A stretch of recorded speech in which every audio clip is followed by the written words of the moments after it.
Good afternoon in London and good evening in Japan, and welcome to the latest Japan Macro Salon with Jesper Koll in Tokyo and me in London, in Dublin, but in the British Isles, let's call it. This is a joint venture, as always, with Asia Society Japan, which we're very glad to collaborate with. Thank you all for joining us, and thank you for your great support of the Japan Society. Jesper Koll, as you will now well know, is a long-standing economist and investment strategist in Japan and has worked for many companies. First of all, SG Warburg, but many American ones since, and now is an expert director at Monex and many other functions, including a lot of government advisory committees. We're going to welcome in about 15 minutes' time Professor Takako Hikotani, senior policy fellow at the Asia Society, but also professor at Gakushuin University International Center, great expert on defense and security. In particular, we want to return to that topic of what's going to be the impact of Japan's big increase in defense spending, financing it, recruiting the staff, including for cyber security and others. But we'll come back to Hikotani-san in 15 minutes' time. But first of all, Jesper, well, in the Japanese economy, in financial markets, well, it seems now we're all bullish on Japan, like you. Last Thursday in London, we had an in-person event with Yamaji-san, chief executive of JPX, the Japanese stock exchanges. And he, of course, was, as it were, professionally bullish. But in particular, I would say beyond the corporate governance reforms and the focus on price to book ratio, which he wanted to obviously emphasize from a stock exchange point of view, one of the things that caught my ear that he talked about was quite an optimistic view about business investment, about capex rising, which he then saw obviously as driving what could be a virtuous cycle. We'll come to the yen later because Japan also looks very cheap from many points of view, from a foreign investor point of view. But how do you see this capex rise and business investment? What's really going on and what's been going on since we last spoke? It's exactly, I think, what is the biggest reason for optimism is that really for the first time in 15, 20 years, the new generation of CEOs is actually investing in productive capital, both in business investment, so equipment, machinery. And it's not just the replacement cycle, which is what we've seen over the last 20 years. Now it's actually investing in new capacity, scrapping some of the old technology and putting in new ones. And, you've just had it a couple of days ago in the Tankan, this quarterly survey by the Bank of Japan, business investment expenditure here in Japan, domestic business investment, was revised up from 3 months ago. It was 3% growth. Now it's 13% growth, and it's actually very broad. And so, it really is that for the first time in 15, 20 years, this investing in productive assets, not accumulating retained earnings, but paying people more, investing in better equipment, upgrading your capital stock. And as we talked about 3 months ago, very, very important, you do see more and more companies beginning to introduce pay for performance, which is very, very interesting. And I had a big discussion, in a large retail event that we held, a couple of weeks ago. It was very, very interesting, that you have, I did the calculation, you had, if you entered a Keidanren company, in the 1960s, on average, it took you 12 years to become bucho.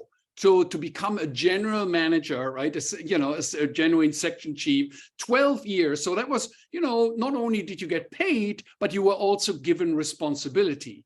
Well, in the 1960s, 12 years to become bucho. Over the last decade, on average, it has taken you 23 years to become bucho. No, And it's wow. exactly, which is par for the course. I'm sure that it's very similar, in European companies, that, I mean, just the on-ramp has gotten longer, but what the younger generation wants is responsibility, a path to responsibility. And that was very, very difficult in traditional Japanese companies management because of this seniority-based system. You got onto the escalator and you just had to make sure you didn't screw up. It wasn't about performance, but it about just about hanging on. And this is starting to change. So you've got this investment in productive capital, you've got investment in human capital, and at the margin, it's not obviously not happening everywhere, but at the margin, you're starting to see the introduction of seika shugi, so of pay for performance, of a meritocracy beginning to come through. And that's what makes you bullish about Japan, because again, for the first time in one generation, you are investing in what you need to be productive, which is business equipment and human capital that is incentivized in a very, very proper way. And is this or how does this relate to inflation, which is something that we're all watching? And now if I look at the OECD release yesterday, I still see Japan as having the most benign bar chart of all the major OECD countries, obviously, but with in the May year-on-year inflation rate, a decline on energy, but everything else the way it would not have been before. Is this driving business investment? Is this now good inflation from a business point of view? As an optimist, I will say yes. But the inflation specter, is obviously very real. I mean, the terms of trade are not really improving in the sense of, your import prices. Yes, year over year, it looks better, but the months-on-months acceleration is still there. And it certainly gets you easily to something above 2% on the CPI. But Bill, more importantly, is the fact that Prime Minister Kishida, as you remember, in early spring, introduced quite significant fiscal measures, to give income support and price support, price freezing measures. And these are going to start to roll off over the next 3 months. So I think, this benign outlook that Japan has is all very nice and well, but I think the combination of demand pull inflation slowly but surely beginning to materialize, together with the government support measures that froze prices effectively beginning to roll off, that's where I think it's going to start to get interesting. And I think, for all intents and purposes, if this is halfway right and this self-sustaining momentum in both the labor market and the product market continues, I think that by October, November, I think the Bank of Japan is going to have to start to get serious about beginning to revise upwards, right? It's longer term inflation projection. So I think, the reality of a positive cycle beginning to develop, and that leading to demand pull inflation, a little bit aggravated by fiscal support measures rolling off, is going to make Japan more of a high inflation. Sorry, that sounds like such a big thing, but of a permanent inflation economy than not. And one thing that Yamaji-san said at our event on Thursday was he obviously accepted that wages were rising in big firms, but said really that we have to look at what happens in SMEs, in the vast bulk of smaller companies. And he was rather concerned that actually wages were not rising there. What do you see in the data? I mean, the full versus, regular versus non-regular, I can see is still rising, and it's positive for reversing that position. But what do you see happening? No, look, I think that the price power has shifted to the worker. It's very, very clear that this is happening. You have this amazing statistics just, 4 or 5 weeks ago, that already 4 or 5 weeks ago, 98% of next year's university graduates have a job. And these are full-time jobs, which is very, very interesting, right? So the labor market development, in terms of it has become a buyer's market. If you graduate from university now, you're not begging Mitsubishi for a job anymore. You're now standing in front of Mitsubishi and saying, what are you going to do for me? Which is interesting. Right. And that's where obviously money is one thing, but more important, with this new generation that is recognizing its worth here in Japan, it is actually how much responsibility am I going to get? At what age? Do I have to wait for 10 years before I stop doing photocopying and ordering taxis? I'm sorry, I'm obviously being facetious, right? Yes. But, this change, in the demand and supply balance, is a very, very powerful one. Yes, but that, and are the profits of the smaller and medium-sized companies, are they enough to bear this? Is, I guess, my question. But Bill, this is what is interesting, right? Any politician, you will always have to say, yes, we watch out for the small and medium-sized companies, right? I was at the Prime Minister's office just a couple of days ago, and they asked me, well, what are you watching, right? And I said, I'm watching bankruptcies. Yes. And they said, yes. And I said, well, what do you mean? And I said, well, I want bankruptcies to rise. I need to see, that as price competition, gets more severe, as competition for labor gets more severe, I do need to see that it is sayonara zombie. That the zombie companies, which have been feeding at the trough of ultra low interest rates, which have been feeding at the trough of government support measures, of course, beefed up tremendously over COVID, right? That actually the Kishida administration has the guts to actually withdraw, to let those support measures actually begin to fall off.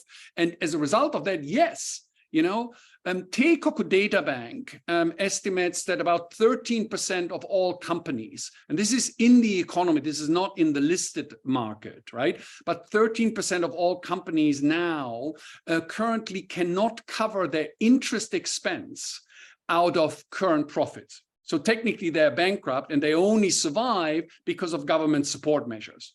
These measures, again, likely price controls that we talked about earlier, are going to be rolling off in the second half of this year, right? And, I think for all intents and purposes, right now, it looks as though Kishida is actually going to stand his ground and allow for that to actually happen.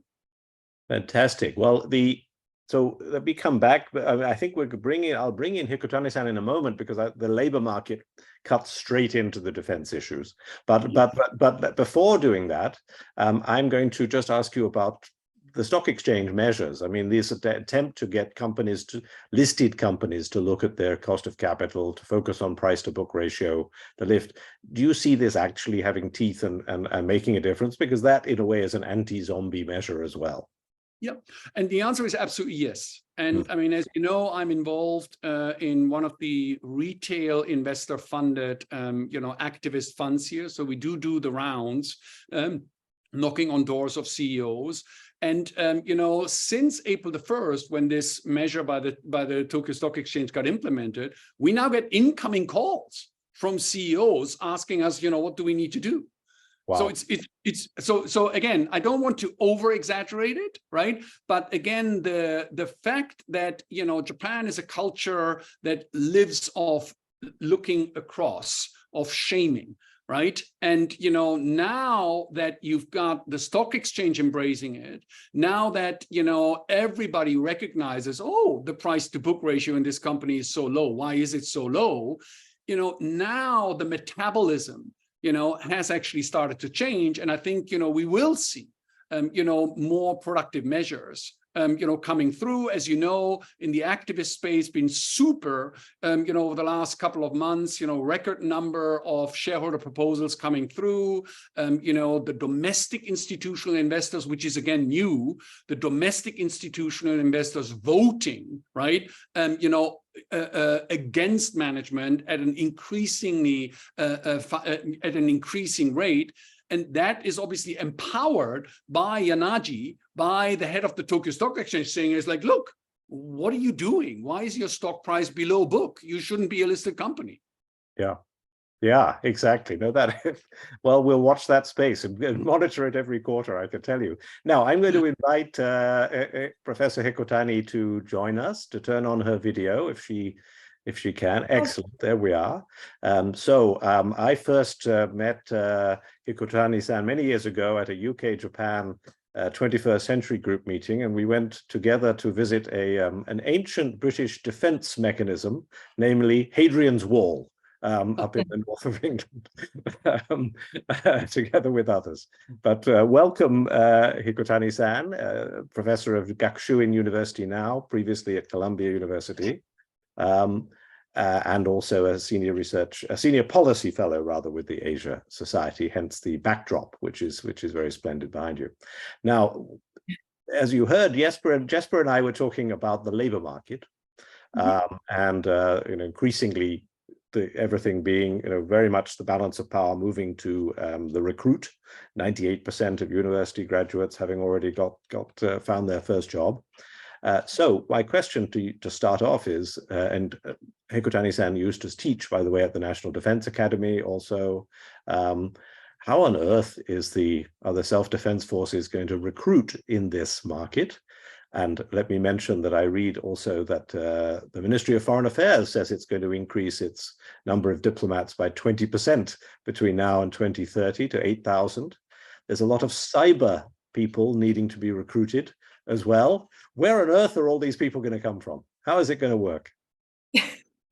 Thank you very much. I think, where on earth is the big question. And I think the reality about the challenges is reflected in the National Security Strategy and the National Defense Strategy documents.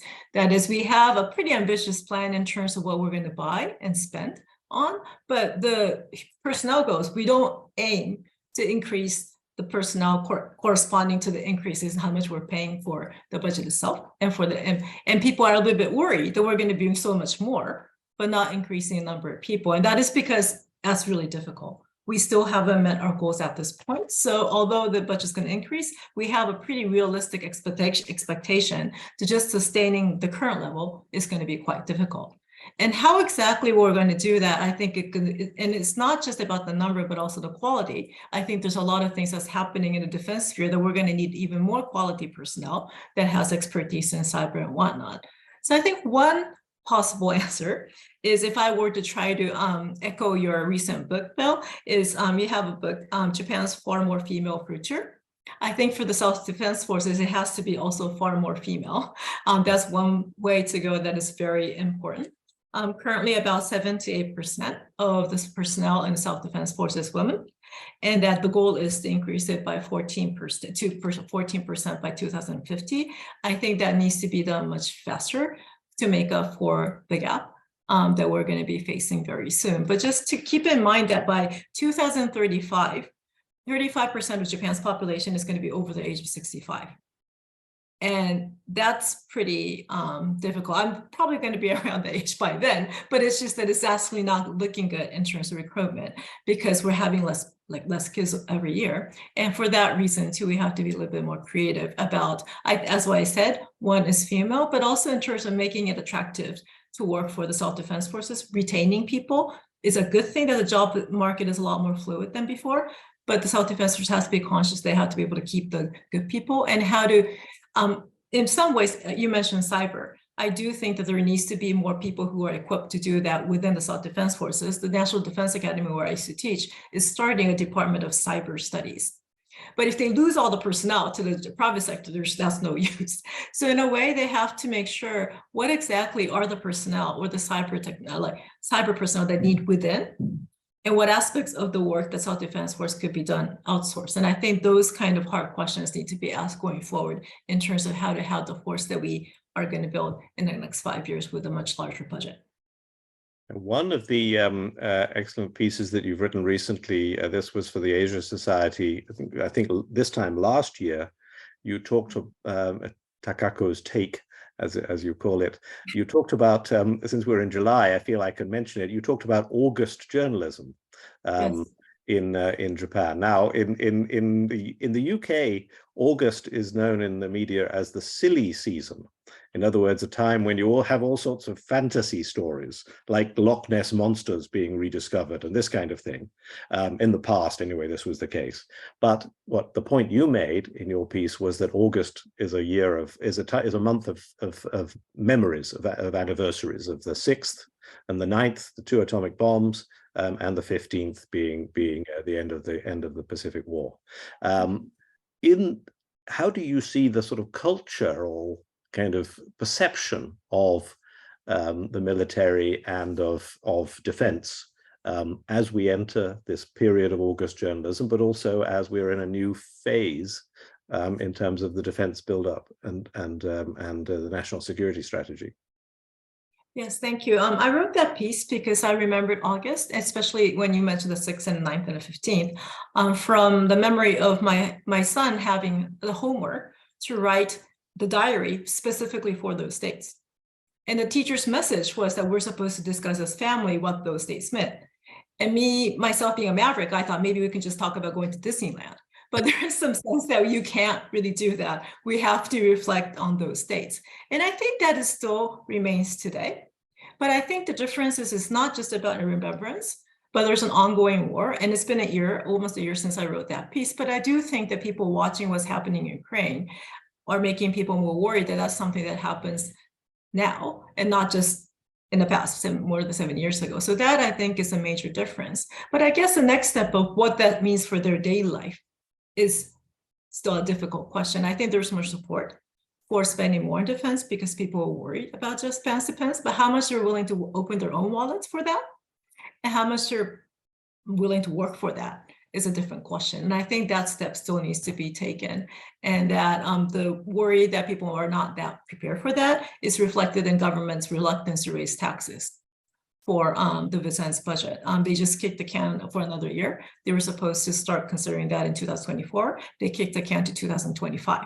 So that reflects where the government is in terms of what they think, how the public is prepared about this whole thing, how much of them they think it's their own business and not somebody else's business.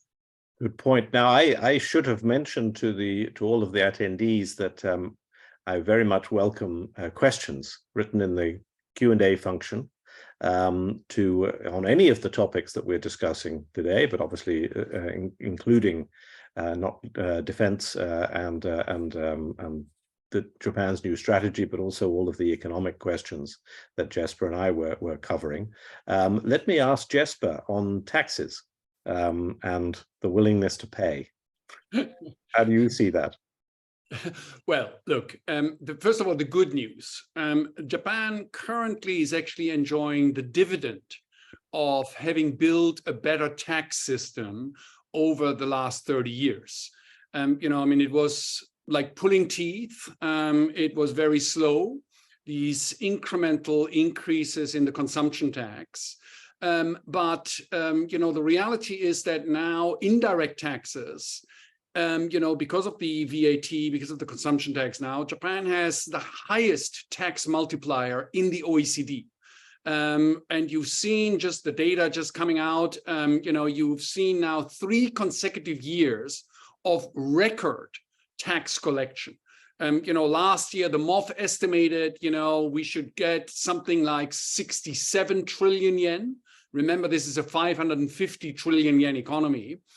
So they estimated 67 and they ended up with 71, just to give you an idea. So the irony is that actually the dividend of having done the hard work over the last 30 years, it wasn't a lost generation.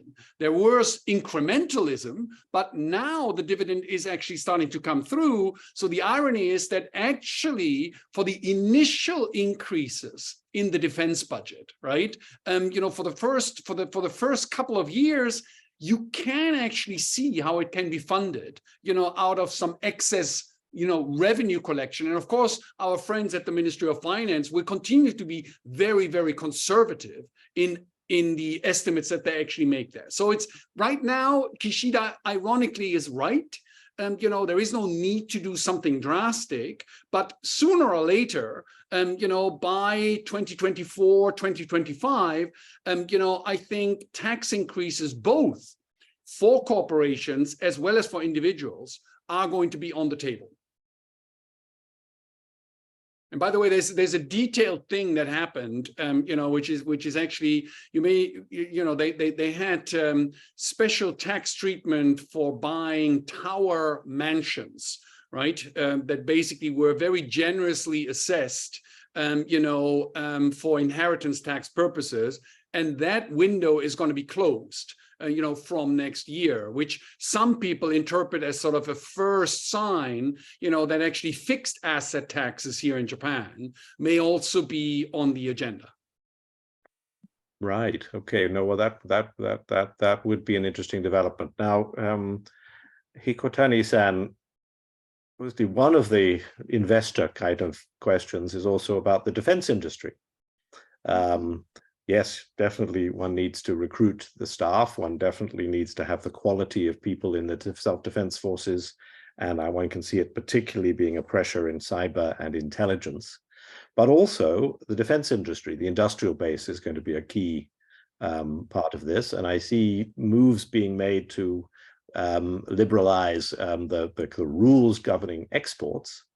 But do you see from your point of view as a scholar and an inside observer of this over many years, do you see the industry really being capable, and what's going to, are they really going to be able to scale up and grasp this opportunity? Right, thank you. So it is true that there are changes and there has been more discussion within the LDP and at the industry level about loosening the restrictions on arms export. And I think the question is whether or not the products that the companies are producing are going to be that competitive market, so that even for the domestic market, for self-defense was purchase equipment for these firms, that the price would actually go down because they can export more. I'm not too sure if we can be that optimistic about that. And the other point is that Japan just passed another legislation in June to support the production and export of defense equipment and to provide subsidies for expanding production and improving efficiency to the defense industries. And whether this is going to really be a major game changer or not is also a big question, because we're going to be spending on something that's not going to be producing more exportable goods. I'm not really sure how the money is going to be used and whether that's overall a good thing. So what's driving this is both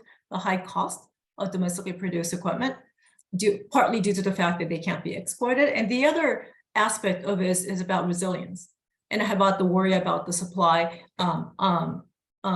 side supply networks, and the economic security concerns are coming into the discussion about protecting and expanding the domestic market. But I think having a little bit of a wishful thinking about the possible effect of that, being able to export dramatically, is a little bit too much of a wishful thinking, that we need to have a qualified sort of understanding of how much we can expect from these kind of measures, but both by the government and by the loosening of the export controls. Would you like to come in on that, Jesper?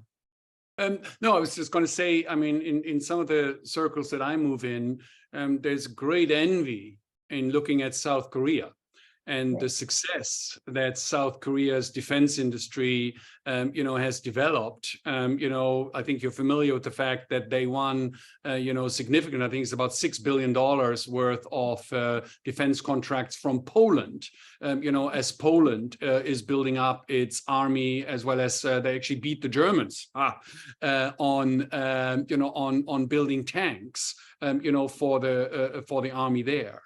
But it's interesting, Bill, you ask, and Hikotani-san, you're hinting at this, just to be clear about this, the relationship between, technology and military, there was very, very strong guardrails, and, there was social stigma associated with the whole thing. Like, the last thing you wanted to be as a company is be identified as a defense play, right? Certainly for domestic investors, right? And this change in the dialogue, now that the course has been set, that it's going to be 5 years and that we are in a new era, the collaboration between the government, the needs for defense, and industry is actually going to be stepped up. And thanks to Hikotani-sensei, actually this yesterday morning, we had the General Yoshida, who is the top general, here in Japan. And, he talked about this issue of, cooperation with industry as being one way to overcome the human skill shortage, right? That, the military industrial complex is obviously close to non-existent in Japan, but that's definitely something that's now on the agenda, where the mindsets of the CEOs and the mindsets of, the Defense Department is starting to change. And certainly the CEOs I've been speaking to on this, are very, very constructive on this. And that's because they see it as their patriotic duty. And you're right to, sorry, Hikotani-san. Oh, no, just another angle on this is about R&D. And that I think is very important because only 3% of Ministry of Defense budget goes to R&D, as opposed to in the US, 15% of DoD budget goes to R&D. And if you look across government, Ministry of Defense ranks 6th by ministry of where government R&D goes to. 49% goes to Ministry of Education, and 15 goes to METI, and 10% to Land and Education. It just goes down the list. So R&D itself would then compared to other departments of defenses in other countries, and also the prioritization has been very low. And I think that also needs to change in terms of the mindset. One thing is reach out to the industry, but also within government, there needs to be more emphasis on the importance of this aspect for defense as well. And I guess for the production part, if I were to add the Korea ROK comparison, I think for a while, on specific weaponry, the Japanese companies are going to be busy to ramp up production for what Japan is going to be buying in the next 5 years. Because the national defense spending plan for the next 5 years is basically to make sure that Japan can continue to fight. And for that reason, they're going to be buying a lot of things that they should have bought in the past.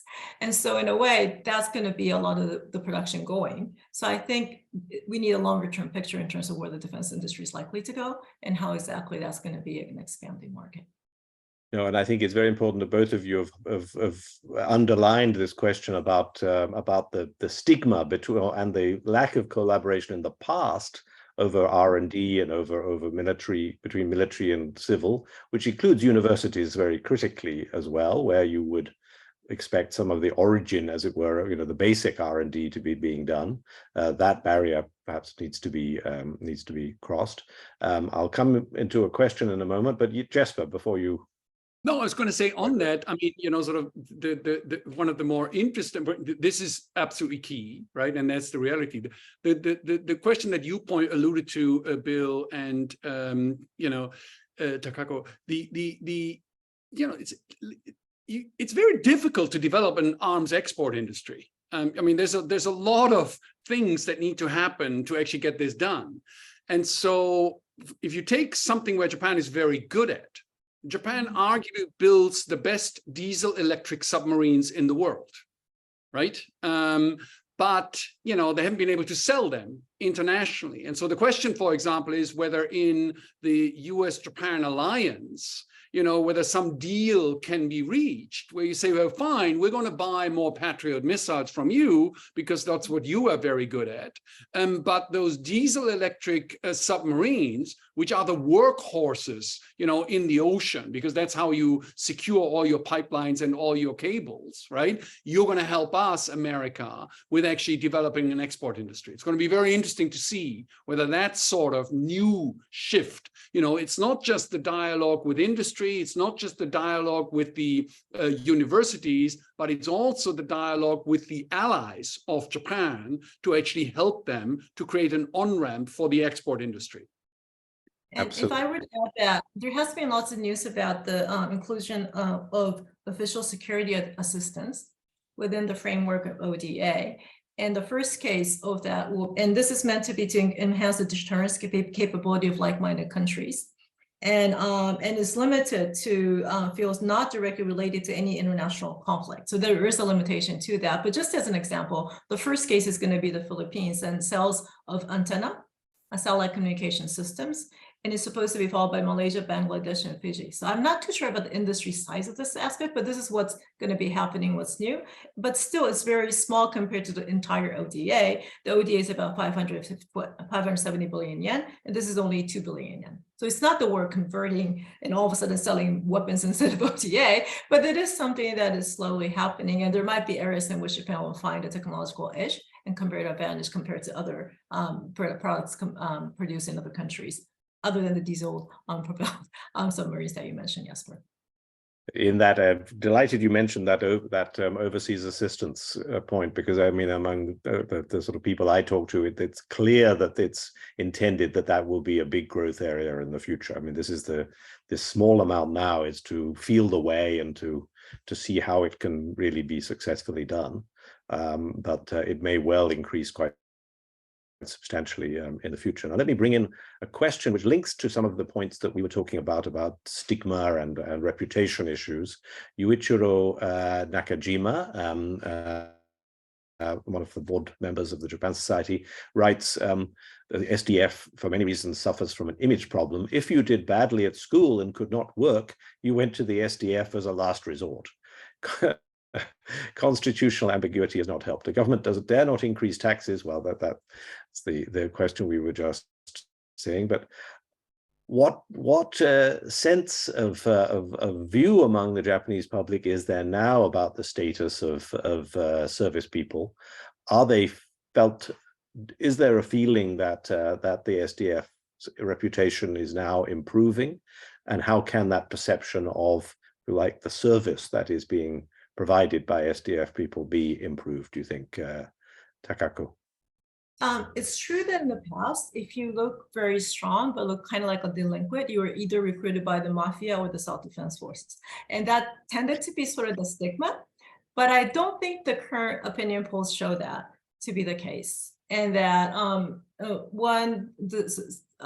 the government poll that's done every couple of years asks, how do you trust the self-defense force? It's been very high, like over 80%. But I think what's more telling is that there is a poll that's been done by Nikkei and Chuyo Keizai that asks what the confidence level across different occupations. And the self-defense force was tops for a while recently. And it was only doctors was, I think, the first last year. But anyway, the confidence level was much higher than politicians or bureaucrats. So in a way, I think that has changed. And of course, there should be some stigma, could be some stigma if your family member wants to join. But even on that note, I think things are quite changing. So I guess the difference is like, why? And I think it has more to do with disaster relief and things like that. That they have a more favorable view of self-defense force after the 3/11 earthquake and so forth. And how much of that will be in terms of the missions that they can potentially have overall, I think is difficult, but it's different. But I think the stigma, in terms of it being something that is undesirable or an occupation you don't want to go into, is changing quite a bit.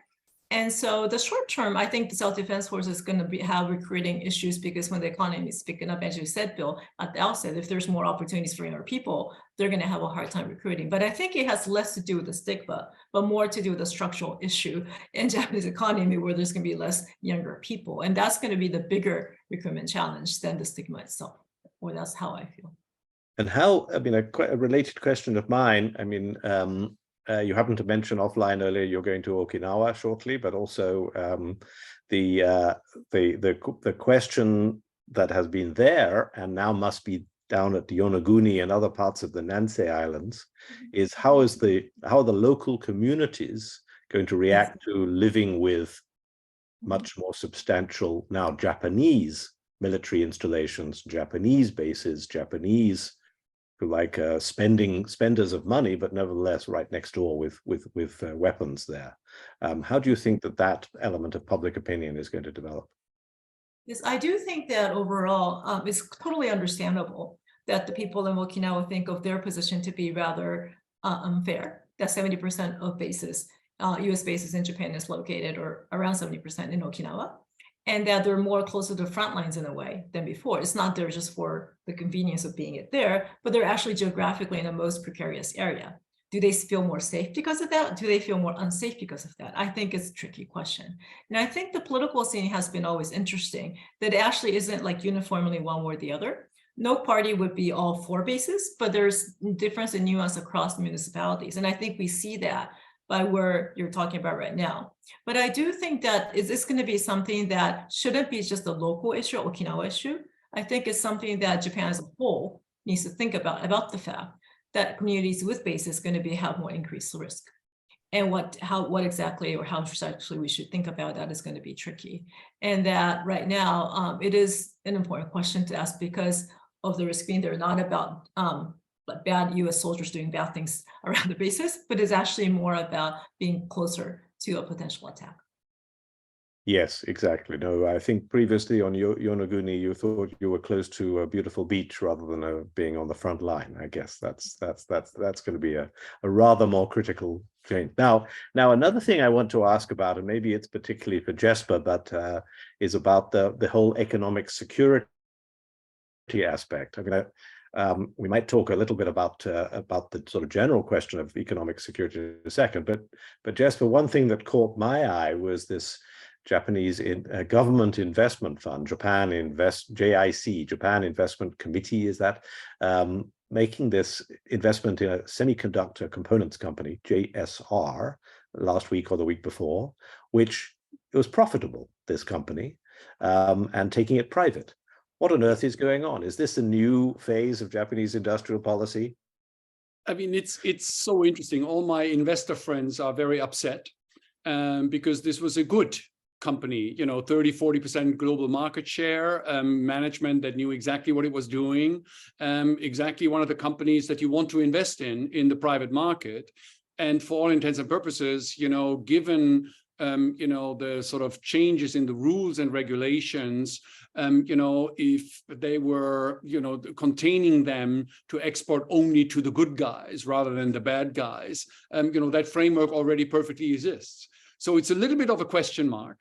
Is this the resurgence of METI, wanting to create national champions? That's certainly what it reads like. Typically, the government investment funds were basically there to, restructure zombie companies, not to take over good companies. And now METI is back in the business of picking winners. So it'll be interesting to see, how this is going to develop. It certainly is a bit of a red flag, in terms of the government actually doing a little bit, starting to do some overreach potentially. And should we, less on the specific case, Hikotani-san, but more in general on critical materials and critical products and so forth, is that something that, obviously this is now a defense and security question about where do you get all your critical minerals from, and all of these products that most of lay people like me have never heard of. How far is Japan really advanced in this question of studying concentration risk, as it's becoming called, in terms of supplies of critical materials? Is this something that comes across your desk as well now as a security scholar? It doesn't really come across my desk per se, but it is something that's a lot more in people's minds in terms of what it has to be included as a component of security. I think the notion of security itself, we had a pretty major discussion about national security in terms of defense last year in 2022. If 2022 was national security, I think we came up with a pretty robust strategy going forward, at least at that level. I think this year is more about economic security. The bill passed last year, but I think there's more concrete discussions happening on issues such as critical material and such that you mentioned right now. So I think this is something that's going to be a more important area to be looked at, including what exactly the government can do to deal with these questions will be something of an important topic this year. And of course, the case that everyone cites of sort of an early part of coercion or economic leverage for security reasons by China was the rare earths case. What is that? That must be a decade ago, I should say. So it's not as if Japan is newly coming to this issue, at least. Now, Jesper, we've got a couple of questions here about sort of less clearly defense things. But the first one, which maybe you both might address, is about immigration, the perennial question, talking about labor shortages. If we look at graphs, actually, the graph of the number of foreign-born people living in Japan and in the workforce has risen quite a lot. Cameron Bassindale asks, do you see major changes being made, further major changes being made to Japanese immigration policies to deal with this labor gap? How's the debate now? First Jesper, and then maybe Hikotani-san. I think that the debate on the ground is incredibly constructive, in the sense of that you will not get a big-time politician standing on a podium and advocating that Japan is going to become a big immigrant country. But on the ground, the various reforms over the last 4 years of the visa process, et cetera, are actually bearing great fruit. I will give you, rather than being general, let's just be specific. As you know, I do a fair bit of angel investing here in Japan, and I'm an advisor to 2 venture capital funds of size here in Japan with about $2 billion under management. We have seen in our portfolio companies not a single case where anybody has had a problem getting a visa. And what is interesting is that increasingly the visas that are being issued, are not for 1-year visas, but they're actually 3-year visas, right? Which is a huge change, from certainly when I arrived in Japan, 30 years ago. 38 years ago, right? So the reality, on the ground, the reality is that yes, there are rules you have to follow in the application process, but when you follow those rules, everything actually works out, in a much, much better way. Compare and contrast to the United States of America, for example, where the visa policies, have really flip-flopped in the other way around. Japan has now become very, very, I was going to say pragmatically open, right, to coming through that. And I want to just one thing, there's 2.4 million non-Japanese registered here in Japan. And that's, a little bit more than 2.5% of the population, something like that. Now, if you adjust for age, right, because nobody comes here to retire, if you look at the population 25 to 60, right, it's already 7% of the population who are non-Japanese.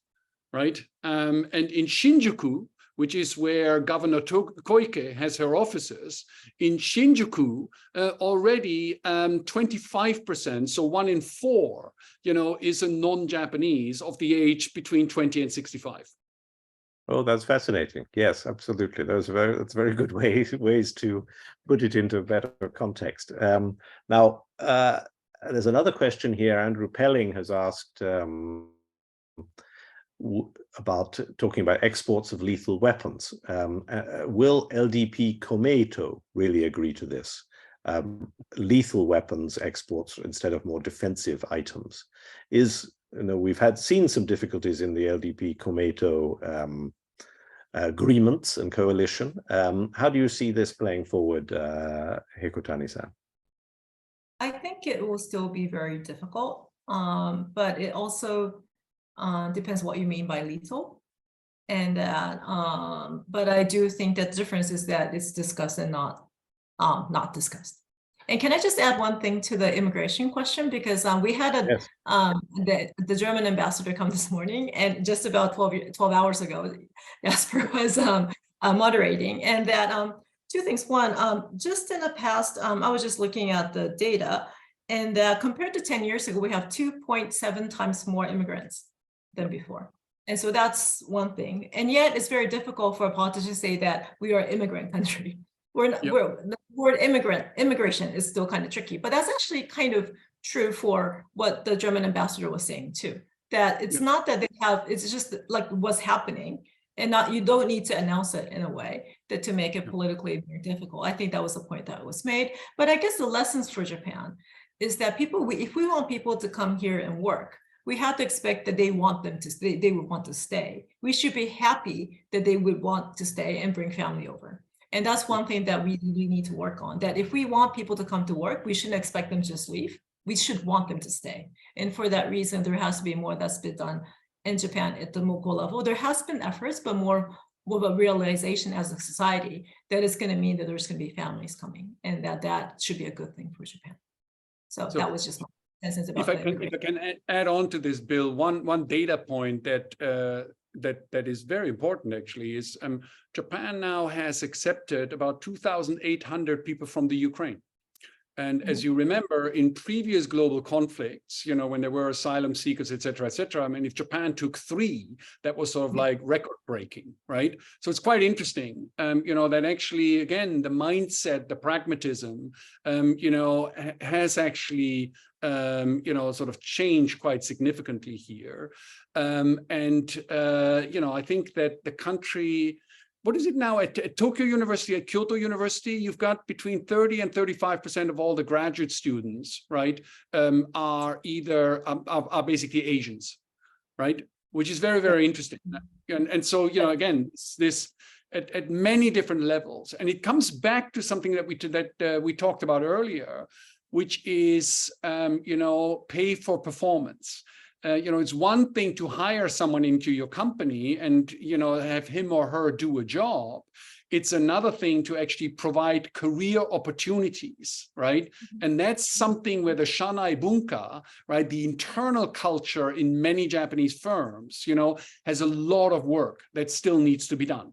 Because, if you're an ambitious person, right, if you're that ambitious engineer from Indonesia who studied at Kyoto University, right, you'd be almost a fool to join a Japanese company because, the first 10 years, you're basically just going to do grunge work, right? Rather than actually having a path to success. So that's where I think this introduction of pay for performance, this move towards a meritocracy, which some of the leading firms are doing now, NTT, for example, that grabbing hold, I think is going to do a lot to actually attract that high-performing talent that the Japanese always talk about that they want to attract.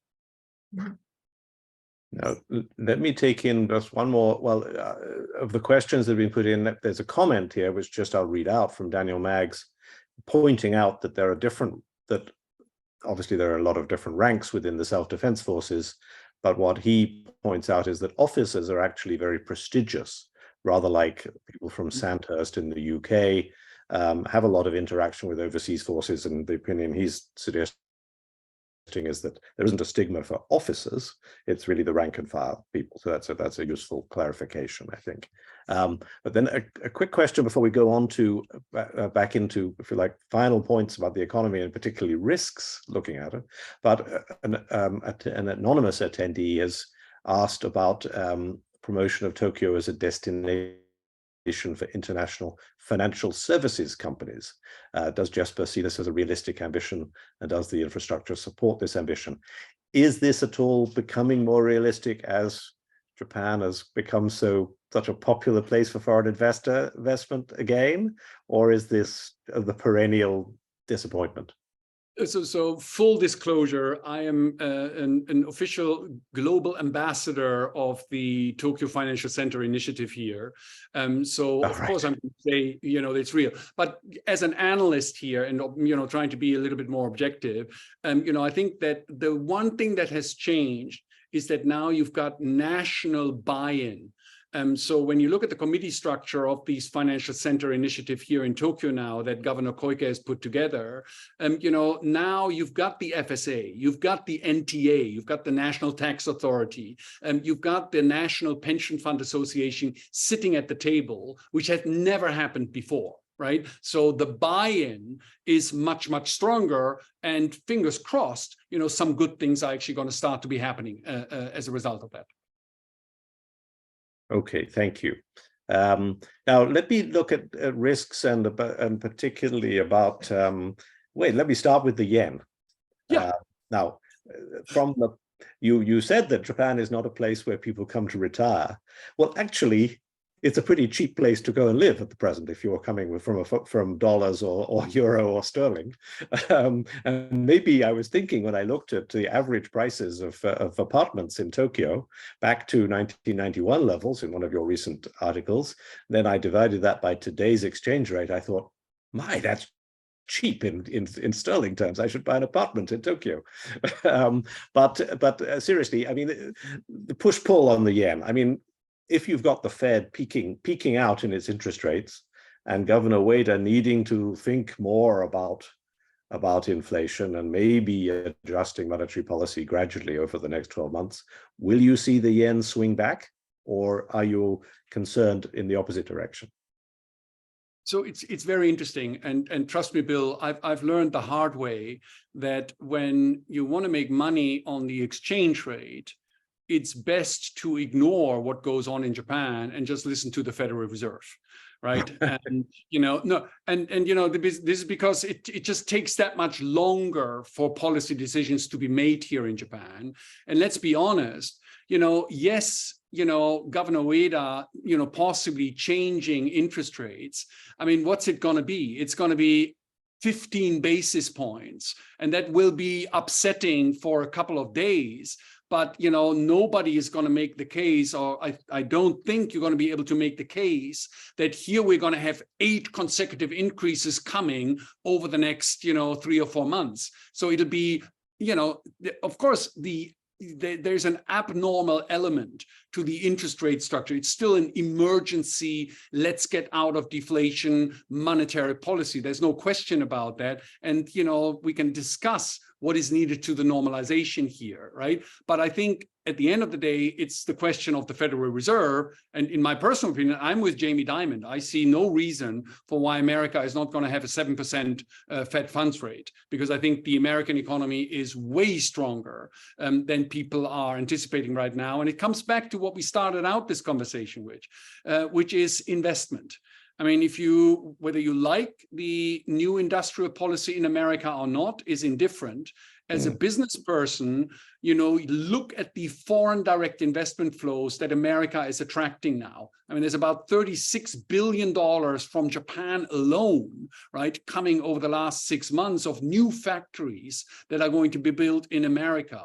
That's not a weak economy. That's a strong economy. In fact, as an economist, that actually means that the potential growth rate of America is going up rather than going down, But on the yen, very specifically, Bill, and this is, as you know, I'm always optimistic, right? I think it's right. I think that, the passion that the Japanese have and the pragmatism that the Japanese have, I think, will lead to the right results. But as a macroeconomist, there is a new development that is quite concerning, and it impacts the exchange rate. And that is that Japan is now running into balance of payments issues, both on the services account and on the trade account. The services account is very interesting, is because when you look at the services account, you see that now Japan pays about 1.2% of GDP for IT-related services. So, everybody is doing DX. The digitalization is real. So everybody is moving onto the cloud. Everybody's doing more stuff in digital space, but the providers of those services are all American, right? Which is very interesting. You go to Amazon Cloud. You don't go to NTT Cloud because, quite frankly, the service isn't there, right? And it's also too expensive. So from that perspective, the more digital Japan becomes, the bigger that services deficit is actually going to be growing. And it's already, more than double of where it was, 5 or 6 years ago. And that will continue to grow. And that, of course, means that there's more demand for dollars to pay for those services. It means that the balance of payments, is going to have more and more difficulty of actually staying in a surplus country. And that's the second point then, which is when you look in the here and now, you look at Japanese exports, they're not picking up, which is, either a sign that the global economy is weak, or, which is what I think it is from talking to Japanese companies, it is the fact that the offshoring of production facilities, has been tremendously ramped up, over the last 5-6 years. And as a result of it, the elasticity of Japan exports into global demand has actually gone down. The profits are still going to be there because Kians producing overseas is still good for Kians, but it's no longer good for Japan. Well, that is quite an important prospect going forward. I mean, I do see Toyota suddenly saying that they're going to produce solid-state batteries. Maybe that's because they're so worried about. I mean, they're developing them. They're so worried about their loss of market share to Chinese companies. But also, if exports really do not have that elasticity, that could be quite a significant change and lead to a further deterioration in the terms of trade. I sort of hope not, but nevertheless, coming to visit Japan, it does feel very cheap currently. So I urge everyone to do so, to maybe submit to maybe not August tourism in Japan, but maybe September or October tourism for the temperature. But that's a great point for me to thank, as always, Jesper Koll for a very stimulating discussion. A lot of important things brought up. Thank you very warmly, Professor Takako Hikotani from Gakushuin University, who I've known for a very long time. Thank you for sharing your time with us, and thank you to all the audience for joining us. We will be back in 3 months' time with another Japan Macro Salon, and we'll watch what's happening during the August-September period to see what we should be talking to about. But thank you very much, and have a great evening and a great afternoon, everyone in the British Isles.